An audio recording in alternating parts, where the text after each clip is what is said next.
What's going on, everybody? Today we're playing GTA 5 and we're taking a look at the brand new car that just got released, part of the Agents of Sabotage DLC, the Vapid Uranus Lozspeed. Now, if you're a fan of hatchbacks and like early kind of late 90s, early 2000s cars, this might be the car to add to your collection. If you're looking to buy it, you want to go to internet right here.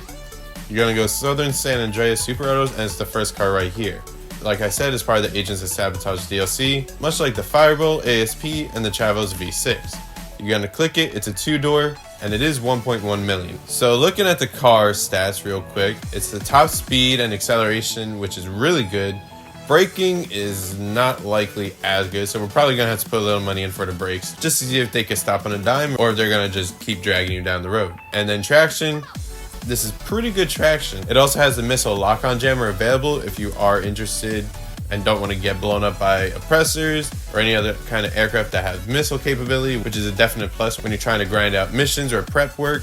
So we're going to buy the car, do a couple modifications, and then we're going to do a couple different races just to get a general sense of how this car drives and how it feels. And then I'll give my opinion on it afterwards, whether I like it or not. So this is carbone stock. Now, I don't know about you, but it's kind of giving me like a 1980s Gremlin, just with that 90s twist on it. This is basically supposed to be a Ford because Vapid is the unofficial version of Ford. Now, before we modify and beef this thing up a lot, let's just give it a quick little rip of the engine just to hear how it sounds and kind of looks when it's revving.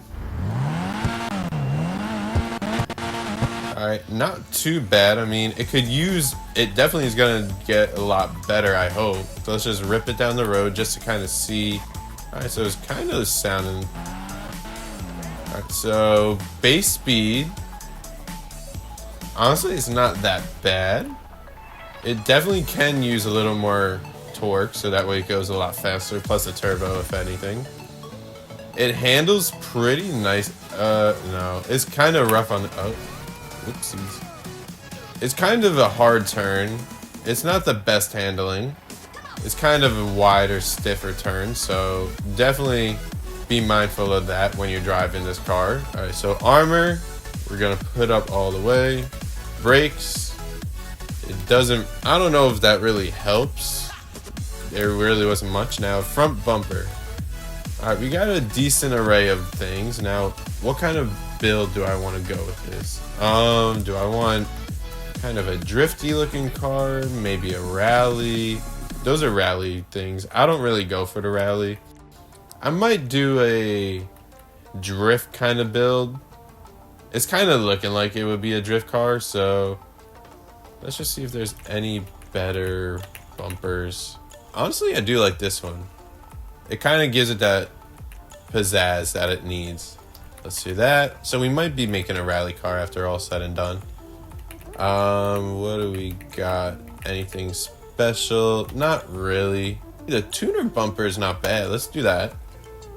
Alright, that gives it a little stockier build. Engine. Alright, we're gonna hold off on that just so we can put a turbo on at the end. Oh, there's a side kit. That might be interesting. I don't know if I prefer it to be the aluminum if it was to be a side kit, but we might go twin tuner. Otherwise, I just don't like the rust on that either. Alright, we'll do twin turner. Make that look decent. Headlight covers, I don't really want to. Ooh, I would definitely like the alternative at the very least. Headlight wipers are, oh, you can see that they're on the actual headlights. Okay, not a fan of that. Half, no. Squinting, no. Yellow, not really a fan of that either. We'll do the alternative badge just so that way it looks better. I don't really like anything else on it. I definitely don't want to make this super rally looking, so the package might be nice because that kind of hides the logo, and I do like the logo. This might just be a resto mod, for the most part, resto mod build.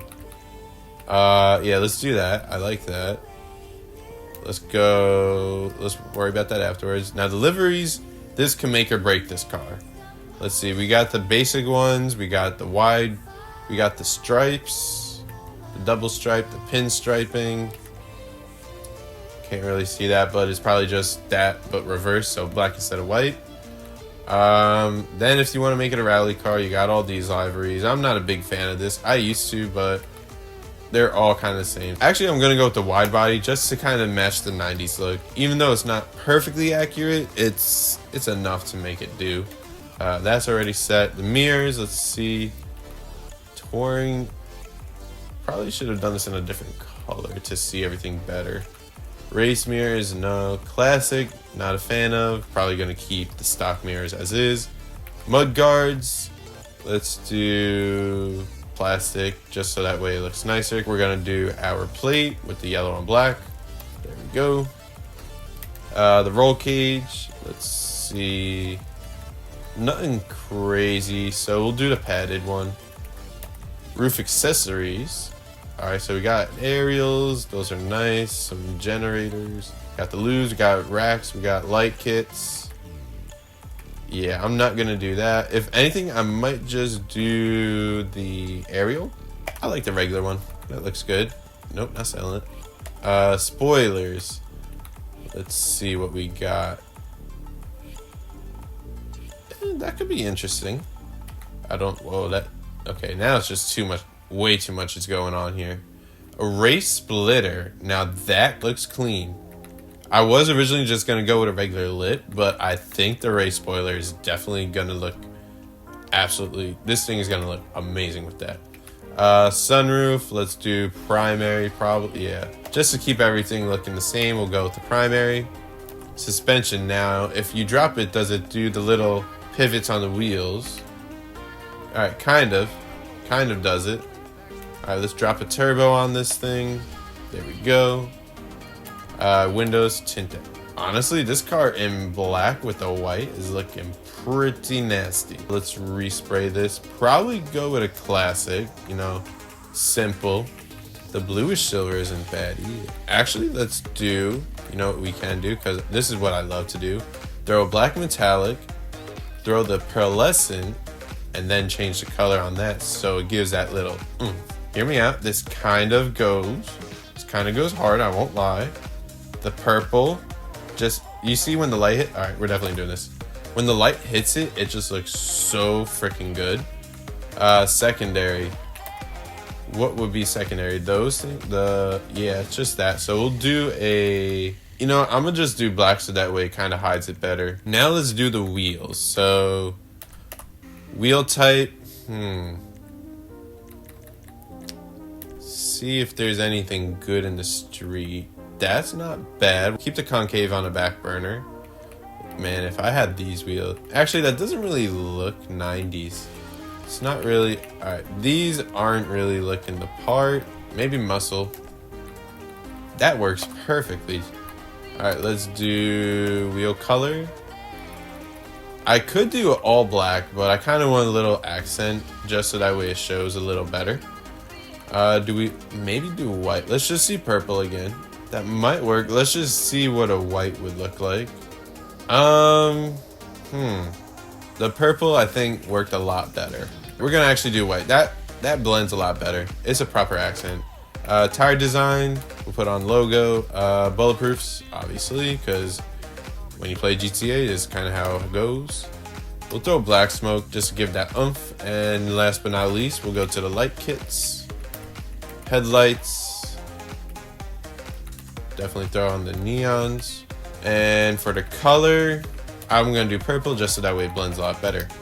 Alright, so that's the car. Let's give it a quick rip around the block just to see how it looks and works. This is a car in its entirety. Now, looking at it, it's not too bad. Like I said, it looks pretty damn good. You see with the pearlescent how it has the black, but you could get the hints of the accents of the purple. It looks very nice. Again, the spoiler, I feel, really sells this car. Like, it just looks absolutely amazing. And then the wheels, obviously, they just give it that nice little accent at the bottom just to overall cover that car and make it look really nice. Now, let's throw this thing in a couple races, see how it performs, and then afterwards we could get a general sense of how this car works and if it's even worth buying, especially because it's brand new. Alright, so now that's in the daylight, we can see this car a whole lot better. Yeah, let's just give it the right angle and bam, look at that thing.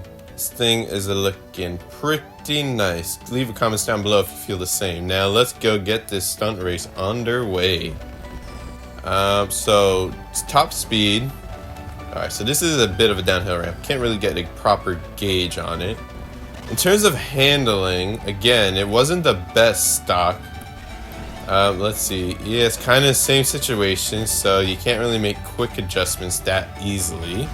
In terms of acceleration, you definitely get going pretty quick, but top speed, this thing is not really going to overtake like the Italy GTO or probably even a Cheetah, so this thing is definitely handling. Oh, almost lost it. This thing definitely could take care of itself. Oh shoot. This car definitely could like take care of you, but okay, maybe not from that distance. I probably got to back it up a little bit. Just kidding, there's nowhere else to go. Here's the true test of this car's ability. Can we even get this power? Can we get this part? Alright, there we go. Again, this car is probably not what you want to be using on a stunt race if I were you. It sounds amazing. Like, this car definitely sounds like it'd be going a whole lot faster than what it is. So from full acceleration to hard stop. Now that was with the emergency brake, so you got about maybe like 2 seconds before it really stops. Let me just try it again without emergency braking at all, or hand braking. Not terrible. I mean, if you're trying to avoid hitting somebody, you're probably going to wind up hitting them unless you're really far away. But this car, I would suggest probably don't brake if you're doing a quick stop. If you're just trying to do like regular driving, you can slow it down pretty quick. This ain't a supercar, so it is a sports car, so keep that in mind. It's not gonna hit super fast speeds like the Italy GTO or anything like that. But if you know how to drive and you can handle certain turns ahead of time, I say you're pretty well off with handling. Honestly, that car was alright. It did its job. It did what it was supposed to do. Wasn't great at taking turns, but we're gonna try it just in a different kind of race. More like a rally race, just to kind of get a sense of if you could use it really anytime, anywhere. Handling on a normal road, a little better. I did put traffic up super high just to get a better kind of realistic sense of if you were driving in a normal session of GTA 5. Alright, so if you, again with the turn, you really spin out really easily if you don't time that turn right. But we could really get going with the speed. Again, it's a bit stockier, so it's not as great. Yeah, you really gotta use those brakes if you want to get a turn right. I know I don't have the off-road tires on the car, but I don't necessarily know if that matters. I kind of feel like it's just a cosmetic thing. Ow. I feel like it's just a cosmetic look for the tires. I feel like no matter which tire you put on the car, the performance is still gonna be the same. We're off-roading at the moment. Just get a quick turn in. Alright, so it's not too bad. It's not perfect. I might honestly just do this in free roam. It might be easier to figure out. Do I like it on regular streets? Absolutely. Much more efficient, easier to control. Off-road, I didn't really get a good sense of it, so I think I'm going to try in free roam like I said, and see how it works off-road. Let's start things off and follow this trail. So for right now, we're doing... Alright, you definitely want to brake on your turns, like I've been saying. Let's try maybe doing a quick little drift turn, just to kind of see what a handbrake... That's a tree. Alright, definitely not an off-road vehicle by any means. It is off-road, so it's gonna pull a lot more than what you're used to. Come on. Oh, there we go. It's got a little horsepower in the rear end, so that's great. And we're... Ooh, the brake situation, you definitely got to play that part correctly. Otherwise, you're going to go swimming in the water or anywhere you're not supposed to or want to be. When you get to the off-road or like even the street off-roads, like in the Blaine County area, you're doing pretty good. I mean, you're not going incredible in terms of speed, but you're able to cover some good distance and it's able to fix itself a little bit. Like you can do some little adjustments, but if you gotta do some quick turns like this, it's not that car. It's not designed for that. It makes wide turns, so keep that in mind when you're trying to drive this car. So if I had to rate this car out of 5 stars, I'd probably give it a 3 if I'm being fair. mainly because driving performance, it's not ideal, especially if you're trying to make it where it's like a street racing, or you're using it as a getaway car, or just general driving. It doesn't handle as well on turns. On straightaways, it kind of boots, like it kind of moves pretty fast. So you could probably compete with some of the faster cars, not super cars, but you're probably in the same category as like other sports cars. But then again, there's a chance that they'll probably be a little faster than you, especially because if you're trying to make the turns, like I was saying before, and if you don't steer correctly, you're going to oversteer and just spin out completely, and then they're going to leave you in their track. I'm really into how this car looks. I mean, even, again, now it's raining, but even with that, the black and the pearlescent with the purple, you hit the right angle and the light just shines so nicely on it. You got the white stripe, which kind of unfortunate for a car like this to be over $1 million, that it doesn't really have great livery cosmetics available. It's got this stripe, a pinstripe, and just like 4 or 5 rally decals. I kind of figured there'd be a lot more cosmetics, but again, in terms of the rest of the car, like the spoiler absolutely just makes the car even cooler. The little antenna on the top, I also like how it just kind of gives it that little, like, you bought a car at a used car dealer, then you just flipped it and made it an absolute beast. The hood definitely makes it have that little power stance. The wheels lowered even on the competition suspension. The wheels don't concave, so it doesn't really give it that whole like street race, drag race build, but in terms of everything else, I say for the most part, this car, if we're basing it strictly off of the looks of the car, 5 out of 5 car. Like, absolutely, there's no question about it. I definitely am going to keep this car. Am I going to use it for a lot of things? Probably not. There are better cars that I have and in the game that are definitely more usable in terms of overall just driving capabilities. So if you are going to pick this up, it's Southern San Andreas. You definitely do want to save up for this car if you haven't done so already. It's worth it if you're just having fun and going for looks. But if you're trying to buy an expensive car that looks cool, so that way you could drive it around and use it as a daily driver, I probably would not suggest this car. That's my opinion. If you have any thoughts or suggestions, feel free to leave so down in the comments. But that's going to do it for today's video. I hope you learned something that you didn't know prior to. And if you enjoyed the video, make sure you hit the like button, subscribe to the channel, and also comment down below if you like the build, because the metallic black with the purple pearlescent, I feel just makes this car look super cool. But again, thank you for watching. Hope you have a great day, and I'll see you in the next one.